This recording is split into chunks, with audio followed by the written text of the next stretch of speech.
Visakha Andhra university మాజీ VC Prasad Reddy అవకతవకలపై vigilance report ready అయింది. ఈ విజిలెన్స్ నివేదిక ప్రభుత్వానికి అందింది. ఈ నివేదికలో వీసీగా అనేక అరాచకాలకు, అధికార దుర్వినియోగానికి పాల్పడిన ప్రసాద్ రెడ్డిని వెంటనే సస్పెండ్ చేయాలని సిఫార్సు చేసింది.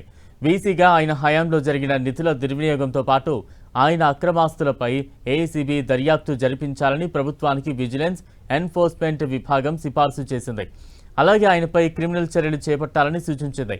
గతంలో యూనివర్సిటీని వైసీపీ కార్యాలయంలో రాజకీయ కార్యకలాపాలకు వేదికగా మార్చేశారన్న విమర్శలు వచ్చాయి. జీవీఎంసీ ఎన్నికల్లో పోటీ చేసే వైసీపీ కార్పొరేటర్ అభ్యర్థుల్ని ఎంపిక చేయడంతో పాటు ప్రచార వ్యూహాల్ని వీసీ కార్యాలయం కేంద్రంగానే నడిచాయని, విద్యార్థులతో సర్వేలు చేయించాలని ఆరోపణలు వచ్చాయి. అయితే అప్పట్లోనే అతనిపై అనేక ఫిర్యాదులొచ్చినా ఎలాంటి చర్యలు తీసుకోలేదు. అయితే రాష్ట్రంలో కూటమి ప్రభుత్వం ఏర్పడ్డాక వీసీ పదవికి ప్రసాద్ రెడ్డి రాజీనామా చేశారు. ఆయనపై వచ్చిన ఫిర్యాదులపై ప్రభుత్వం విజిలెన్స్ విచారణకు ఆదేశించింది. తాజాగా నివేదిక రావడంతో ప్రసాద్ రెడ్డిపై చర్యలకు ప్రభుత్వం ఉపక్రమిస్తోంది. మరోవైపు ఇవాళ ప్రసాద్ రెడ్డి పదవి విరమణ చేయనున్నారు. మాజీ వీసీ ప్రసాద్ రెడ్డి మరో 44 మందిపై మొత్తం 21 ఫిర్యాదులు వచ్చాయి.